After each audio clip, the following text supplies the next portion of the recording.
Pessoal, bom dia. Na aula de hoje, a gente vai trabalhar com listas, né? No vídeo anterior, a gente deu uma leve pincelada de como atuar com listas no Python, mas foi bem básico, tá? O que é que a gente vai fazer agora aqui? A gente vai trabalhar criando listas, lembrando que listas no Python é uma estrutura de dados que pode receber dados de qualquer tipo. Eu posso ter uma lista de inteiros, uma lista de strings, eu posso ter uma lista de booleanos, mas a gente vai mostrar aqui, certo? As listas são mutáveis, ou seja, eu posso modificar os valores dela. E tem uma série de propriedades e funcionalidades que eu posso atuar na lista, certo? Eu vou criar agora aqui, ó, um bloco de código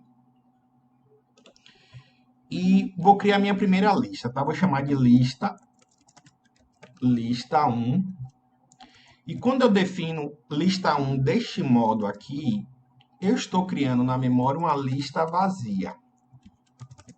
Ok? Lista 1 é uma lista vazia. É a primeira vez que eu estou executando aqui no Jupyter. Então, ele leva um pouquinho de tempo. Pronto, eu criei a lista, certo? E eu vou criar a lista 2 aqui agora. Lista 2. E eu já vou dizer os valores. Eu vou trabalhar com inteiros a princípio 1, 2, 3, 4, 5. Uma coisa importante que eu queria falar é o seguinte, né? As listas, elas têm indexadores, ou seja, imagine que a lista é um prédio, um edifício de apartamentos, que a contagem dos andares começa no zero. O térreo seria o zero. Então, por exemplo, aqui, para a lista 2, o térreo ou posição zero é 1, a posição 1 é um valor 2, etc. Por exemplo, eu posso imprimir, deixa eu só gerar essas duas listas novamente. Eu vou criar um bloco de código aqui, eu vou imprimir a lista na posição zero. Se fosse um prédio, seria o térreo. Observe que ele vai imprimir o valor, lista 2, tá? Lista 2. Eu botei lista ali, está dizendo, não reconheci. Quando ele sublinha com amarelinho aqui, diz só lista não definida, ou seja, eu não criei a variável lista, tá? Lista 2 na posição zero, ele vai imprimir o valor 1. Tranquilo? Nós podemos ter listas heterogêneas, ou seja, a lista pode receber tipos distintos. No vídeo anterior eu mostrei isso, tá? Mas vamos nos concentrar no seguinte. Imagine que eu quero adicionar um elemento a essa lista, tá? Então, eu tenho uma função append. Eu venho aqui, lista. Vou começar com a lista 1 que está vazia. Vocês estão vendo ali, tá? Append. E eu vou passar um valor. Eu vou passar um valor aqui. Vou passar o valor 10. Ou seja, a lista vai assumir que o primeiro elemento é um inteiro de valor 10. Se eu agora, vou botar em outro bloquinho aqui, se eu der agora aqui, ó, eu já vou até dar um print aqui na lista, para vocês verem, print lista, lista 1, né? Observe que a lista 1 só tem um elemento que tem um valor 10 e está na posição 0, certo? Professor, faz o seguinte, insere um segundo elemento. Vamos lá. Lista 1.append 2. Observe que o primeiro print se referia ao insert anterior. E agora, se eu der um print novamente para a lista 1, eu vou colocar aqui, ó. Vou colocar em outra célula de código, senão ele vai inserir duas vezes lá o elemento 2, tá? Pronto, minha lista agora tem 2 elementos. Tranquilo?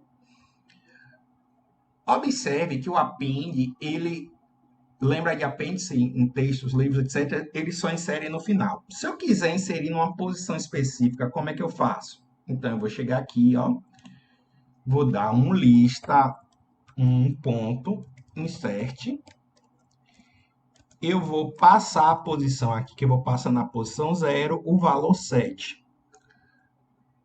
Certo? Eu vou fazer isso. E logo após isso, eu vou em outra célula, para ele não inserir duas vezes, e vou dar um print lista.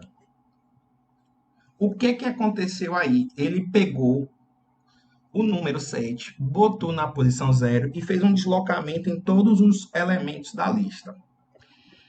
Bom, se eu quisesse, por exemplo, inserir numa posição que não existe na lista, vou provocar um erro aqui, tá?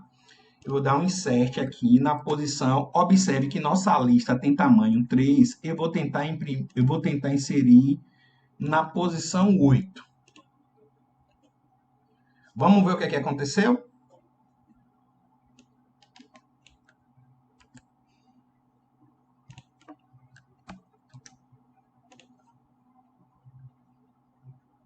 Ele entendeu que não existia nesta lista a posição 8, ele colocou na última. Se você veio de outra linguagem de programação, como Java, C, etc., quando você tentava inserir numa posição da lista que não existia, ele dava um erro. Tranquilo? Aí vamos lá. Nós aprendemos aqui como inserir somente no final, como dar um insert, e agora vamos aprender como remover um elemento da lista, tá? Então, eu vou botar aqui remover elemento da lista. Existem algumas formas, eu vou começar com pop, o pop básico, vou botar aqui lista 1.pop. Se eu não passar parâmetro, ele sempre vai remover da última posição, certo? Ele está dizendo aqui, ó, remove e retorna um item de um index. Por padrão, é sempre o último, certo? Então, assim, e o bem interessante é que ele retorna, ou seja, ele pode jogar isso numa variável. Então, vou botar aqui o seguinte, ó, x. Depois que ele remover da lista, eu vou querer que ele guarde em x, tá? Vou executar aqui. Pronto, ele removeu o último elemento. E agora, na próxima linha de código, eu vou dar um print x para vocês verem qual foi o valor que ele removeu. Print x, que era o 7. E vou aproveitar e vou já ensinar um comando novo para vocês, né? Que está no trecho de código ali embaixo, mas é a função list. List, ele lista os elementos de uma lista, tá? List, lista 1. Vamos ver o que vai acontecer? Ó, rapidinho, era para eu ter impresso o x, que era o valor 7, tá? Então, eu vou repetir aqui. Pronto. É porque eu acabei já dizendo o resultado, tá?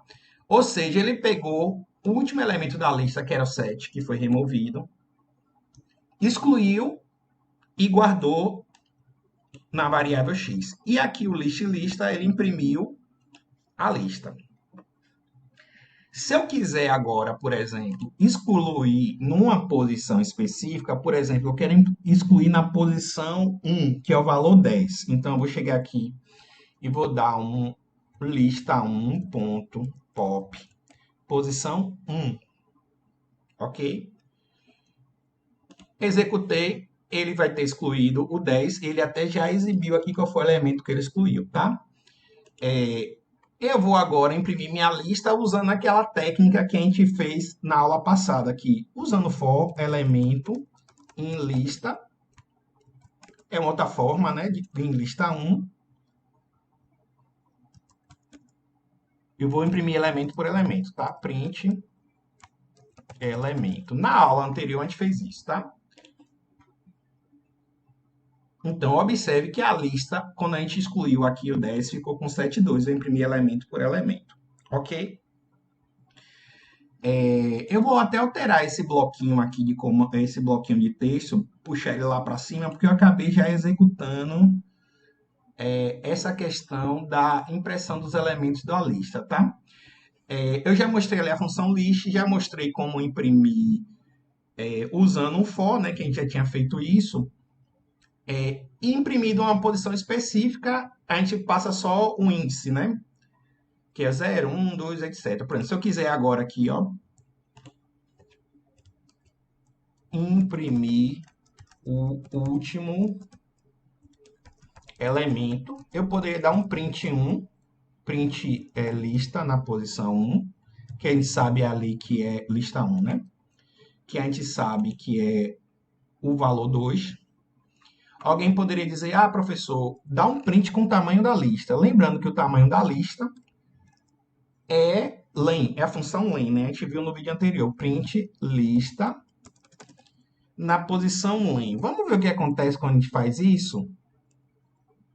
Len lista 1, certo? Não fica muito legível isso aqui não, mas vamos colocar só para vocês verem o que acontece. Observe que no segundo print ele deu um erro, porque assim, a lista tem tamanho 2. Então ele vai da posição 0 à posição 1. Se eu desse aqui, ó, len lista menos 1, ele não daria o erro. Agora, é óbvio que a gente não faz desse jeito, né, gente? Eu estou mostrando aqui só para você ver que a propriedade aqui da função lista pode ser usada nisso aqui. Vamos entender algumas funções aqui da lista? Vamos lá. Eu vou criar uma lista nova aqui. Aliás, eu já tenho uma que eu não usei, a lista 2, né? Vou pegar a lista 2 e vou adicionar aqui um código, tá? Primeira coisa que eu quero fazer aí nessa lista 2...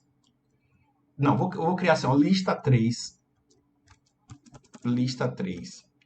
igual a 7, 3, 4, 5, 1. Observe que não está ordenada a lista 3, certo? Então, a primeira coisa que a gente vai aprender aqui é o seguinte. Vamos aprender algumas funções dessa lista.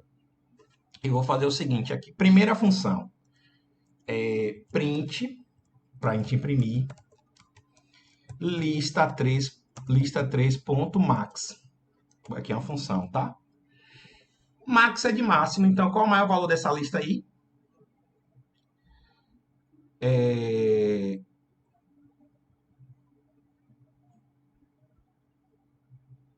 Qual o maior valor dessa lista aí? É 7. Espera aí que ele deu um errinho aqui. Ele está dizendo list object não tem um atributo máximo. Ah, me perdoe, gente. Isso aqui é o seguinte, ó. Vai ser max lista 3. Pronto. Aí ele pegou o valor máximo da lista. Eu já vou colocar aqui com a stringzinha, ó. Valor máximo. E eu vou provocar um erro aqui. Se o Jupyter tratar, beleza. Mas assim, era possível que num programa ele pedisse para converter esse valor que é um inteiro para string, tá? Usando a mesma analogia, a gente vai fazer o seguinte aqui. A gente vai pegar agora o mínimo, que vai ser min.